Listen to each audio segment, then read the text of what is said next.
Alerte coronavirus. Attention, attention, le coronavirus se transmet très facilement et fait des ravages. Pour l'éviter, le port du masque de protection est obligatoire en tout lieu.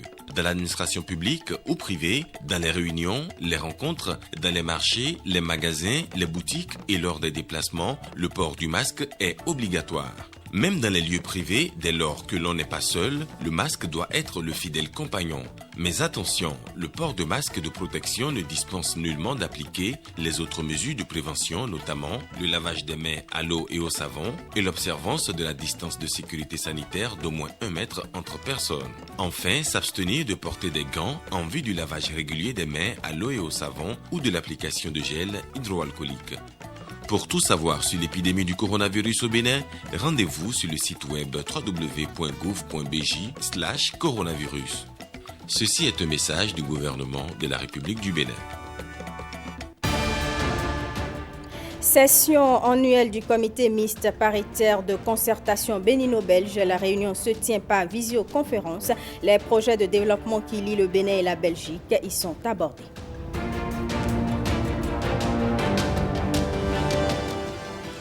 Nous nous intéresserons également dans ce journal au prix littéraire Les Afriques 2020. C'est une récompense attribuée à Genève en Suisse depuis 5 ans. Les détails dans ce 20h.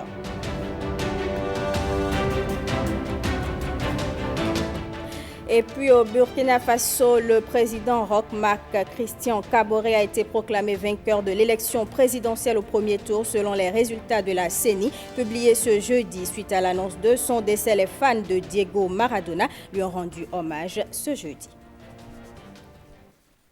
Bonsoir, mesdames et messieurs, et bienvenue au 20h. Le nouveau représentant résident du PNUD, le programme des Nations Unies pour le développement près le Bénin, a été reçu par le président de l'Assemblée nationale. Il a félicité Louis Vlavonou pour les réformes entreprises depuis l'avènement de la 8e législature. Regardez.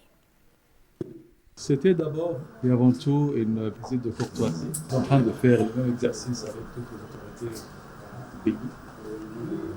J'ai profité de l'occasion pour remercier le président pour l'excellente collaboration avec le Parlement, pour féliciter aussi pour toutes les réformes qu'il a entreprises, et puis pour faire un peu un état de lieu de la coopération avec le PNUD, et ensuite rassurer le président que le PNUD continuera d'appuyer le Parlement. Sachez, mesdames et messieurs, que les participants aux travaux de la 45e session ordinaire du comité interparlementaire de l'Union économique et monétaire ouest-africaine félicitent les autorités béninoises pour l'organisation de l'événement à Cotonou. Ils souhaitent une plus grande implication des parlementaires dans l'apaisement des tensions sociopolitiques dans leurs pays respectifs pour l'enracinement de la démocratie et de la paix. Guillaume Avienou. Les travaux de la 45e session ordinaire du CIPUEMOA, le comité interparlementaire de l'Union économique et monétaire ouest-africaine de Cotonou, ces travaux égrènent ce mardi leurs dernières heures. Pendant près de 10 jours, les participants ont réfléchi sur plusieurs sujets relatifs au renforcement du processus d'intégration entre les 8 États membres de l'organisation. Les différentes communications dont nous avons bénéficié de la part des cadres de la Commission nous ont permis d'apprécier l'état d'avancement du processus d'intégration régionale.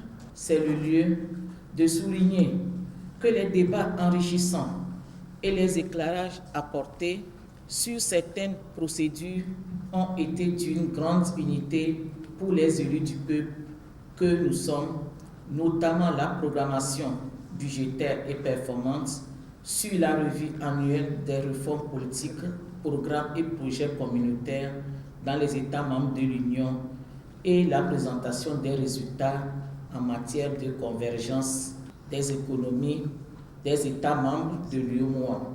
La session souhaite une accélération du processus de transformation des organes du CIPUEMOA en un parlement. La naissance de l'institution devrait renforcer le processus d'intégration de l'UEMOA, se convainc-on.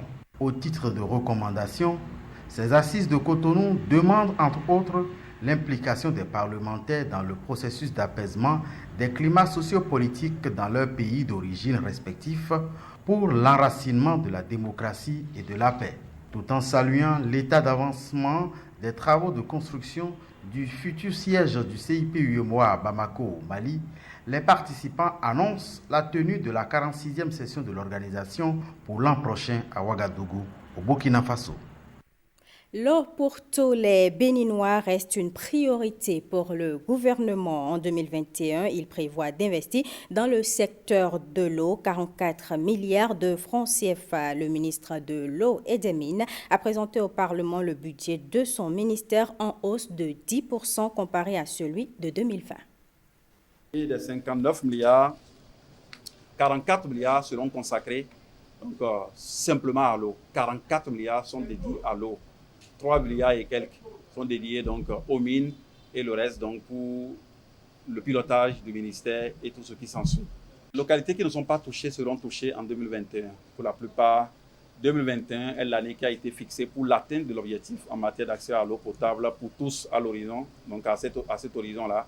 Et nous pensons, même si les travaux ne seront pas encore achevés, qu'au 31 décembre 2021, que toutes les localités puissent soit être entièrement desservis, soit en cours ou tout au moins que les travaux aient démarré. Voilà donc l'objectif que nous avons à cause de ce que vous savez bien, des 8 ou 9 mois que nous venons de subir avec la pandémie du coronavirus qui a retardé un certain nombre de projets, surtout la commande des équipements. Les entreprises de l'autre côté ont cessé de travailler en Europe comme en Asie. La plupart des sociétés qui ont fait des commandes pour les matériels et matériaux à utiliser dans le cadre de ces travaux n'ont toujours pas reçu les commandes. Et nous pensons qu'avec l'évolution de la situation actuelle en matière donc, de vaccins, on a espoir qu'à partir de janvier, février, les gens vont se remettre donc, au boulot et pouvoir donc, satisfaire les commandes qui ont été passées par les sociétés auxquelles nous avons confié donc, ces travaux-là. Pour ceux lancés, pour les autres qui vont être lancés, le processus est en cours, que ce soit en milieu urbain ou en milieu rural, pour que tout le pays puisse être impacté. Là où nous avons démarré, nous allons continuer. Il y en a où nous avons complètement fini, il y en a où nous sommes en train toujours, il y en a où ça n'a pas démarré et ça va démarrer pour que cet engagement puisse se concrétiser, même si les travaux ne seront pas achevés à 100%. Au moins, les gens vont commencer par avoir l'eau coulée au niveau donc, des canalisations qui seront posées dans les quartiers, dans les villages et environ dans nos communes. Le ministre des Affaires étrangères a quant à lui co-présidé avec son homologue belge les travaux de la session annuelle du comité mixte paritaire de concertation bénino-belge. Une réunion par visioconférence qui a permis de passer en revue l'ensemble des projets de développement conclus entre les deux pays. Rachidat Biomama, Ramatou Lawani. 2 ans après sa signature, le programme de coopération bénino-belge 2019-2023 fait l'objet d'une évaluation. C'est par visioconférence que l'exercice s'effectue, Covid-19 oblige. D'un côté, toute la délégation béninoise en présentiel, avec à sa tête Aurélien Agbenonsi, ministre des Affaires étrangères et quelques cadres de l'ambassade de Belgique au Bénin. De l'autre, celle conduite en virtuel par Myriam Kitir, ministre de la Coopération au développement et des villes du Royaume de Belgique.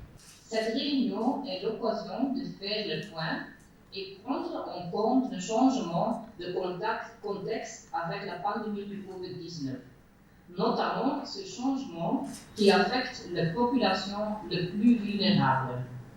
La lutte contre les inégalités sociales et l'extrême pauvreté occupe une place centrale dans le cadre de la solidarité internationale que nous défendons à travers nos partenariats.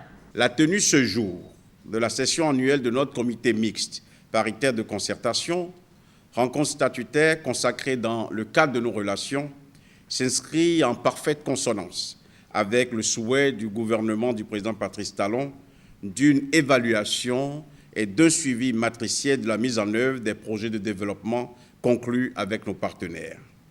Ce moment nous permettra sûrement d'évaluer le niveau d'exécution de nos engagements respectifs dans les domaines prioritaires de l'agriculture, de la santé, des infrastructures, de la sécurité, depuis la signature le 29 novembre 2018 de notre convention spécifique de partenariat. L'importance et la qualité de l'appui de la Belgique au Bénin ne sont plus à démontrer. Pour Aurélien Agbenonsi, le développement du secteur portuaire à travers le port d'Anvers et le soutien de ce pays ami dans la crise sanitaire sont illustratifs à plus d'un titre. Je voudrais ici apprécier à sa juste valeur l'appui dont a bénéficié mon pays, tant sur le plan logistique que financier, dans le cadre de sa politique de riposte à la pandémie du Covid-19. C'est le lieu ici de vous réitérer la reconnaissance de tout notre gouvernement, la reconnaissance du président de la République, le président Patrice Talon, pour ces différents appuis dont la portée concourt davantage à la dynamisation de nos relations. Les travaux de cette session annuelle du comité mixte paritaire de concertation bénino-belge déboucheront sans doute sur des conclusions ambitieuses, lesquelles renforceront davantage les acquis du partenariat. À quelques mois de la présidentielle 2021 au Bénin, le parti Foscori pour un Bénin émergent se prépare. Alassane Soumanou Djemba, conseiller politique de ce parti, a animé un point de presse à Djougou. Le point avec Ikiliro Gounou Sero et Abdoulofou Idrissou. Le parti Kori sera bel et bien présent à la prochaine élection présidentielle de 2021 au Bénin. Alassane Soumanou Djemba, conseiller politique de la FCBE, l'a dit lors d'une déclaration face à la presse à Djougou. Pas question pour son parti de boycotter la prochaine élection présidentielle, poursuit-il. La force Kori pour un Bénin émergent prépare les élections présidentielles. Parce que nous avons compris que la démocratie est exigence. La démocratie, c'est le pouvoir du peuple, pas le peuple pour le peuple. Et nous avons eu à franchir beaucoup d'épreuves depuis notre récépissé, depuis notre participation au dialogue, depuis notre participation aux élections communales ou municipales. Actuellement, il n'y a pas de doute, nous devons aller aux élections présidentielles. Nous prenons l'alternance. L'alternance démocratique en 2021 est le leitmotiv de la force Kori pour un Bénin émergent, martèle Alassane Soumanou Djemba. Raison pour laquelle le parti est dans le processus de désignation de son ticket présidentiel. Nous sommes en train d'engager la procédure et le processus de désignation de nos candidats du duo. Ça doit se faire d'une manière démocratique. Mesdames, mesdemoiselles et messieurs, je ne vous apprends rien. La politique ne suffit plus pour comprendre la politique. La politique, pour se faire comprendre, elle a besoin, 1, de la sociologie, 2, de l'histoire, 3, de l'économie. Pour ce qui est du parrainage, le parti compte faire avec, affirme le leader politique des Kori dans la Donga. La démocratie est une doctrine auquel on adhère. Donc le problème de parrainage pour nous, nous allons faire avec. Nous allons faire avec, ça veut dire quoi? L'essentiel, c'est de clarifier les conditions de parrainage. Parce que le parrainage par un député ou par un maire n'oblige pas le maire ou le député en question à voter pour vous.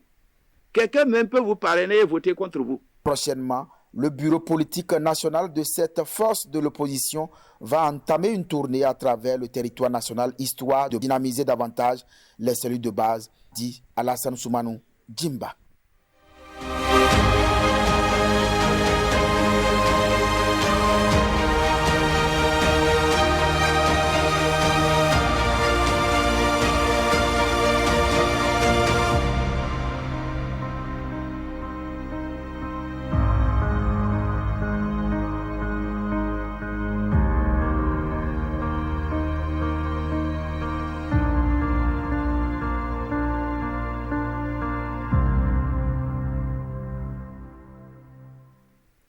Le chef de l'État a démarré la 3e semaine de sa tournée nationale de réédition de comptes par le département du Mono. Patrice Talon a échangé ce jeudi avec les populations de la commune de Bopa. Les précisions de Jérôme Hongbo, Jean Lambimé et Mohamed Bion. Avec plus de 100 000 habitants, la commune de Bopa, terre natale du célèbre artiste Gégé Viké, est située au sud-est du Bénin dans le département du Mono. L'agriculture est la principale activité des populations laborieuses d'ici. L'arrivée ce jour de Patrice Talon permet aux populations de se faire une idée des multiples réalisations, fruits de la dynamique imprimée par le chantre de la rupture depuis le 6 avril 2016. Les infrastructures routières, le projet d'asphaltage, l'eau potable, l'énergie électrique, l'agriculture, la cantine scolaire, le numérique et la digitalisation, les réformes administratives et institutionnelles, les marchés, les stades omnisports et municipaux, l'assainissement des finances publiques, la lutte contre la corruption et autres. Mais la commune de Bopa a aussi eu une partie de la manne nationale. Il s'agit notamment du démarrage effectif des travaux de construction des systèmes d'approvisionnement en eau potable multi-villages dans les arrondissements de Badazouin et de Agoudji. De la réflexion sur vos propres fonds, c'est du jamais vu, Monsieur le Président, Excellence, de 2 modules de classe à Agoudji et à Médétago, de l'effectivité des cantines scolaires, ce qui soulage les difficultés et peines des enfants des parents pauvres dans les écoles, surtout sur les terres noires, où la déperdition scolaire est très, très élevée. De la construction du pont de Djidjozo, qui a été pendant longtemps l'objet de vaines promesses électorales.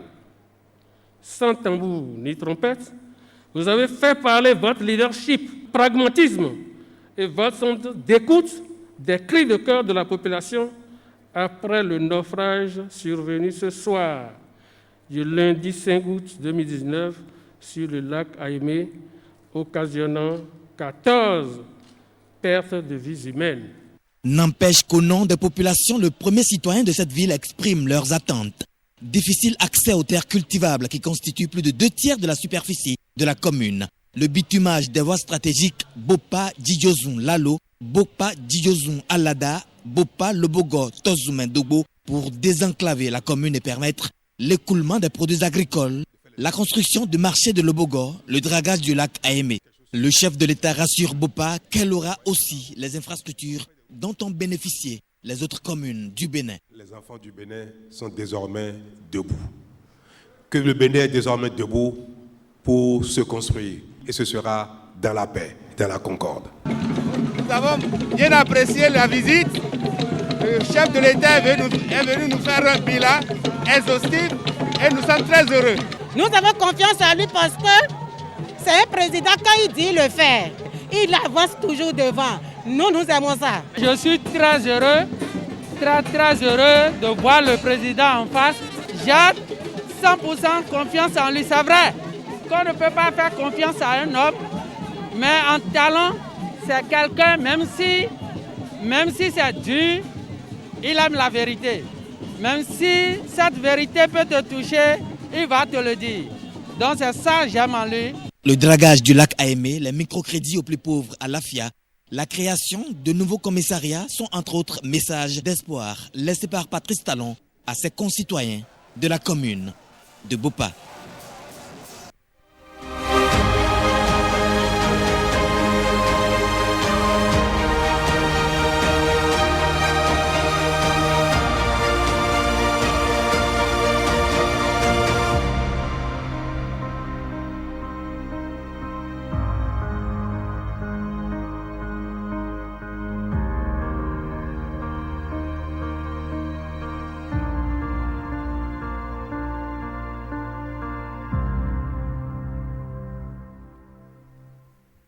Parlons maintenant du projet Arche. Une nouvelle enquête démarre d'ici quelques jours pour identifier les ménages vivant dans la pauvreté au Bénin en vue de leur porter assistance. C'est un pan du projet Assurance Maladie pour le renforcement du capital humain. Marcela Rossi.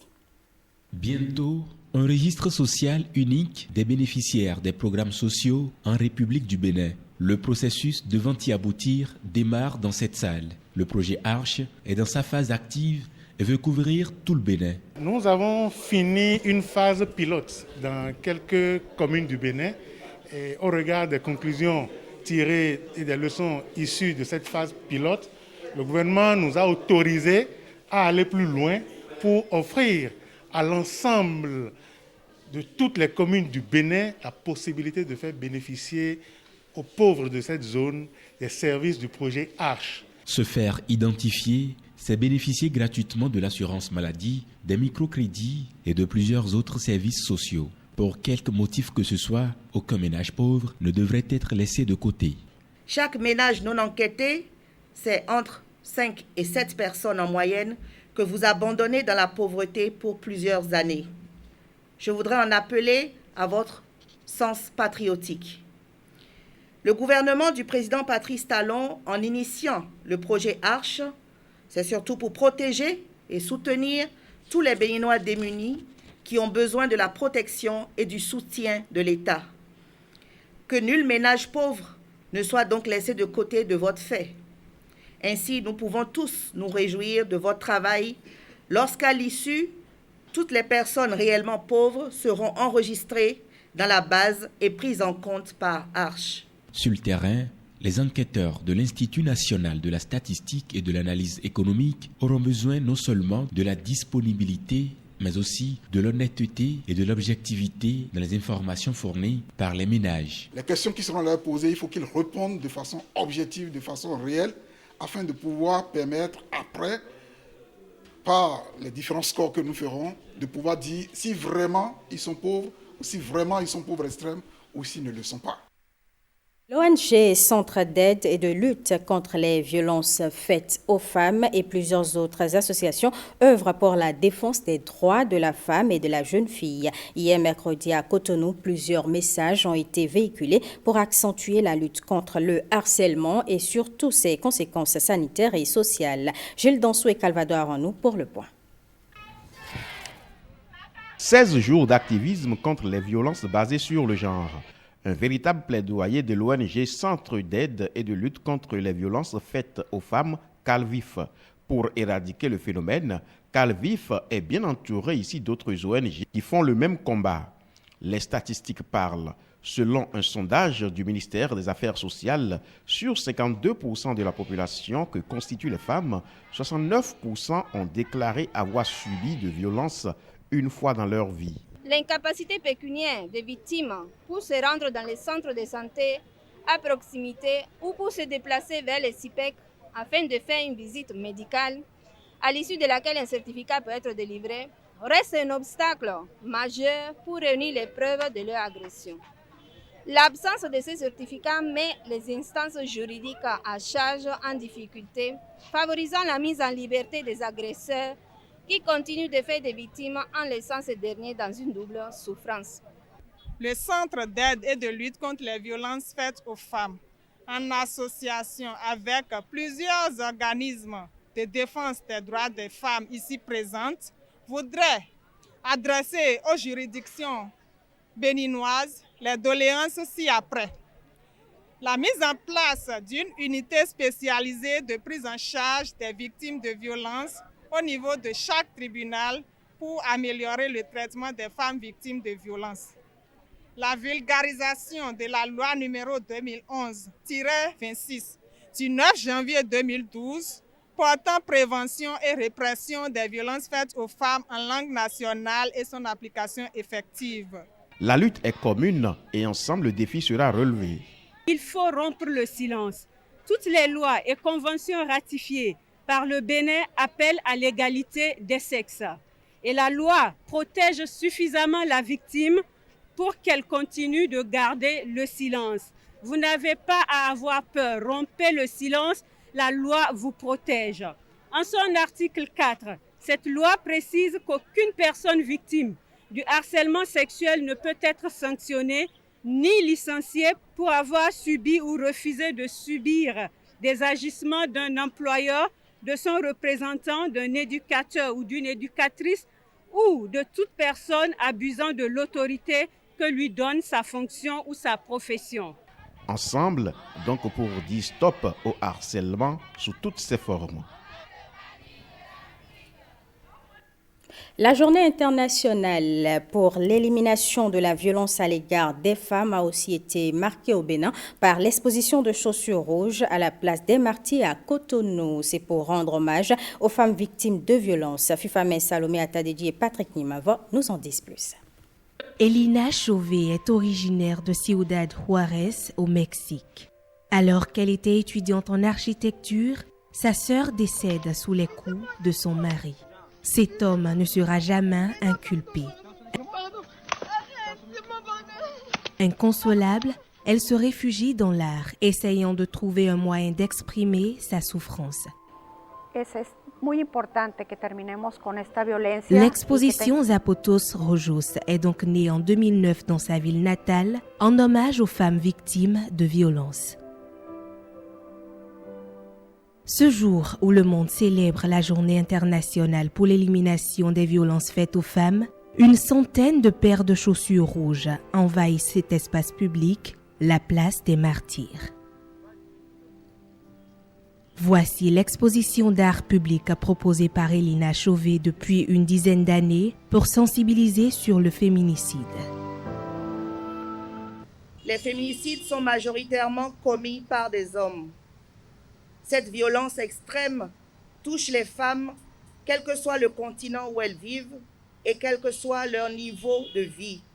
Cette œuvre nous emmène à nous interroger et à orienter notre réflexion sur les violences dont sont victimes chaque jour les femmes à travers le monde entier.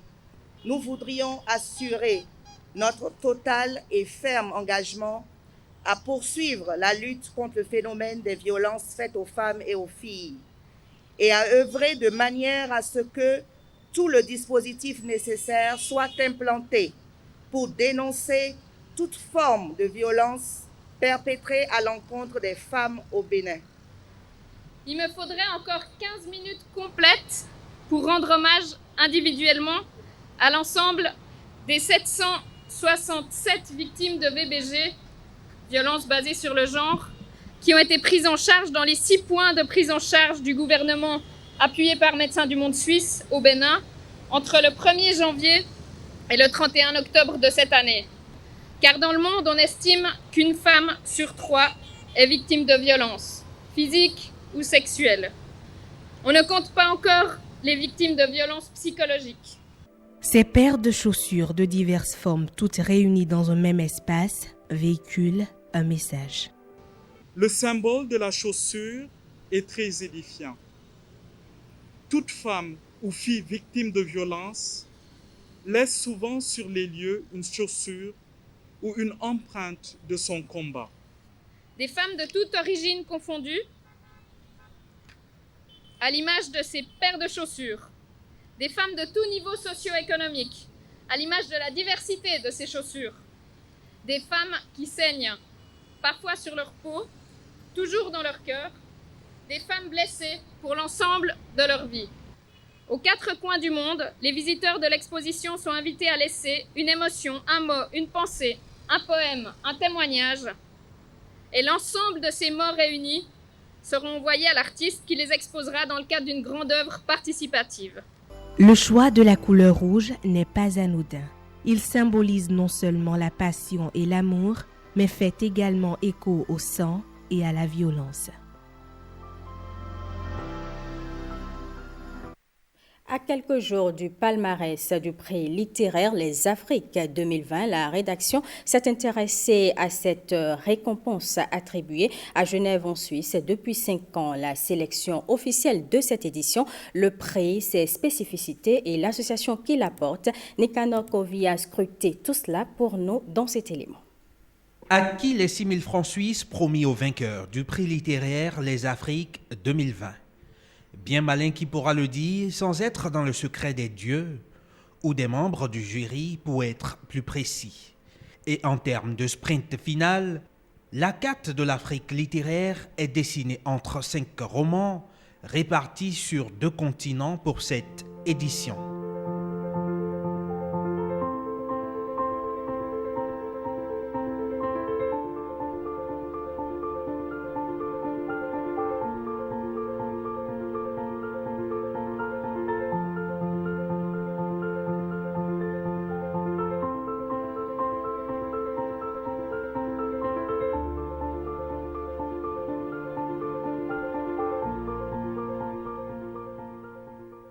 Comme en 2019 et les années d'avant, la désignation du lauréat du prix littéraire Les Afriques est le fruit d'un processus qui commence en début d'année. Bon, l'année dernière, la scène littéraire a reçu 27 livres. Et ces 27 livres sont d'abord lus par des lecteurs, choisis selon leur passion, des écrivains, des chroniqueurs, des chroniqueuses, une dizaine, à qui on envoie les livres, qui les lisent et qui sélectionnent 5 finalistes. Et ces 5 finalistes sont confiés maintenant à un membre de jury tout aussi cosmopolite, composé de Burkinabés, de Sénégalais, de Tchadiens, d'Afro-descendants aussi. Et ce sont ceux-là qui lisent les 5 romans finalistes et qui retiennent un livre. À bien des égards, le prix Les Afriques se distingue de nombreuses autres récompenses littéraires en cela qu'il brise la barrière des langues. Un prix particulier parce que organisé par des Africains pour des Africains. Et l'autre spécificité du prix Les Afriques, c'est un prix pour lequel on accepte toutes les langues. Que votre œuvre soit écrite en swahili, en anglais, en fon ou n'importe quelle autre langue, vous pouvez soumettre votre œuvre. Organisé depuis 5 éditions, le prix Les Afriques est porté par l'association La Scène littéraire, constituée d'une bande d'irréductibles passionnés de littérature africaine. Oui, La Scène littéraire est une association de passionnés de littérature africaine, précisément, et elle est une initiative d'Africains. La présidente est une Camerounaise, Flore Agnès Ndazoa Mels, qui vient avocate et vit en Suisse. Cette association a pour objectif de promouvoir la littérature africaine et de donner de la visibilité aux écrivains, aux écrivaines et écrivains africains et afrodescendants. Qui, pour succéder au Nigérian Elnathan John, lauréat 2019 du prix Les Afriques pour Né un mardi? Réponse le vendredi 27 novembre 2020 à 21h30. Répondre aux questions dans l'air du temps, c'est l'objectif de Marius Janvier Dosuyovo qui enrichit le marché du livre. Il a lancé un nouvel ouvrage consacré aux aspects juridiques des nouveaux médias et à la régulation à l'ère du numérique. Axel Dancy. Les jeunes hommes étaient éduqués à l'usage de tout ce qui est technologie de l'information et de la communication. Dans son manteau d'expert en droit du cyberespace et des médias, cet ancien secrétaire général à la haute autorité de l'audiovisuel et de la communication a une vue pointue sur le secteur du numérique au Bénin. C'est fort de ces expériences que Marius Janvier Dosuyovo apporte une réponse aux défis de régulation d'un domaine en pleine mutation dans l'écosystème numérique, les nouveaux médias. Au cœur de sa démarche, une question cruciale. Comment les réguler? Le spécialiste en droit privé y propose des réponses dans son ouvrage intitulé « Contenir l'onde de choc sur le marché ». Il s'agit en effet d'un ouvrage qui est une précieuse source de documentation. Il recèle des décisions juridiques et d'analyses scientifiques de haut vol. L'ère du numérique, c'est le centre d'intérêt de l'ouvrage. Certains auteurs estiment en effet qu'à l'instar de l'écriture, de l'imprimerie, la révolution numérique pourrait compter parmi les 3 inflexions majeures de l'humanité. D'autres soutiennent l'idée selon laquelle le cyberespace est un monde qui annule l'existence de toutes les frontières et que par conséquent, aucune loi ne lui est applicable. L'auteur estime que l'avènement des TIC dans l'activité journalistique constitue une sorte de complexification de leur mission et nous invite à nous interroger sur les paradigmes induits par les nouveaux médias en tant qu'élément de la société de l'information. Contenir l'onde de choc est un essai de plus de 100 pages qui retrace les mécanismes susceptibles d'appuyer l'œuvre du régulateur des médias à l'ère du numérique, avec quelques pistes d'encadrement. Il ne faut pas se leurrer. Il ne faut pas croire que le régulateur des médias a une compétence générale sur tous les flux d'informations qu'il y a sur Internet. Ce n'est pas vrai. C'est pour cela que dans l'ouvrage, j'ai dit que le régulateur doit circonscrire son champ de régulation. Quels sont les critères? C'est là la question que nous devons nous poser. Quels sont les critères que le régulateur met en avant pour pouvoir déployer sa compétence sur les nouveaux médias? Il peut y avoir un ligne éditorial, nous l'avons dit. Ça peut concerner, comment dirais-je, le professionnalisme de ceux qui animent ces médias-là. Et puis, parce que nous sommes en matière de nouveaux médias, nous avons parlé de l'extraterritorialité, donc de l'extranéité. Une séance dédicace et de vente à l'américaine ont mis un terme à cette cérémonie de lancement.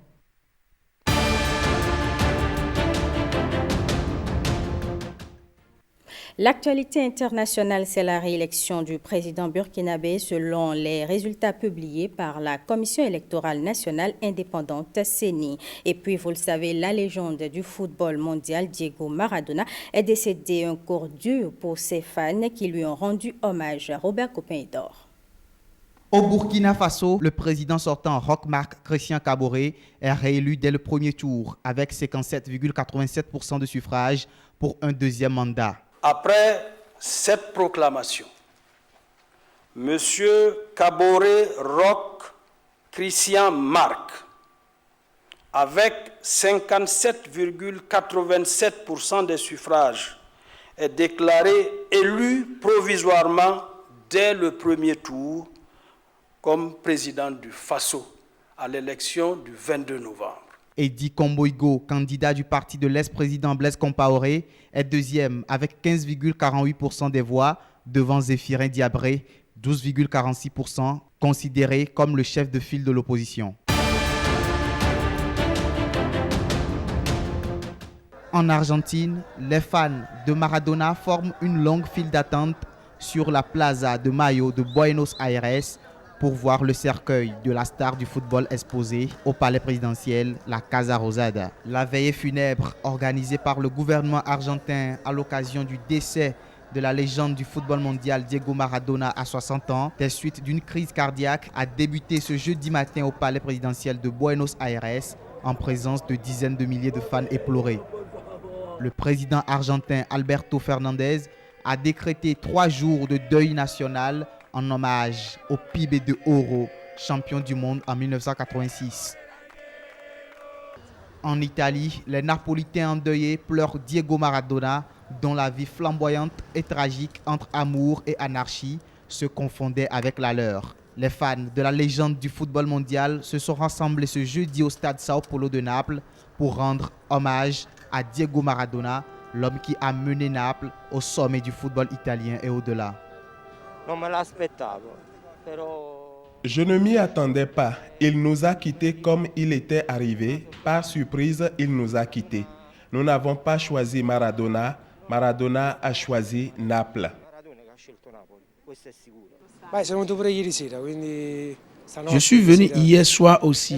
C'était toute mon adolescence. Je ne peux pas le croire. Au-delà de tout ce que tout le monde dit de lui, il était le plus grand.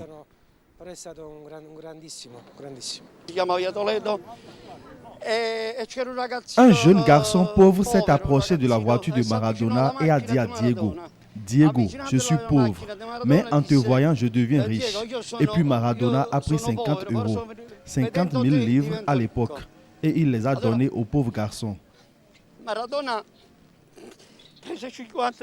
C'était Maradona. C'est ce qu'était Maradona. Mon seul souhait maintenant est de savoir qu'il est heureux parmi les anges, que peut-être il voulait un capitaine et qu'il les mènera à la victoire comme lui seul sait le faire. Affectée par cette triste nouvelle, la presse argentine a également rendu hommage à Diego Armando Maradona. Alerte coronavirus. Attention, attention, le coronavirus se transmet très facilement et fait des ravages. Pour l'éviter, le port du masque de protection est obligatoire en tout lieu. Dans l'administration publique ou privée, dans les réunions, les rencontres, dans les marchés, les magasins, les boutiques et lors des déplacements, le port du masque est obligatoire. Même dans les lieux privés, dès lors que l'on n'est pas seul, le masque doit être le fidèle compagnon. Mais attention, le port de masque de protection ne dispense nullement d'appliquer les autres mesures de prévention, notamment le lavage des mains à l'eau et au savon et l'observance de la distance de sécurité sanitaire d'au moins 1 mètre entre personnes. Enfin, s'abstenir de porter des gants en vue du lavage régulier des mains à l'eau et au savon ou de l'application de gel hydroalcoolique.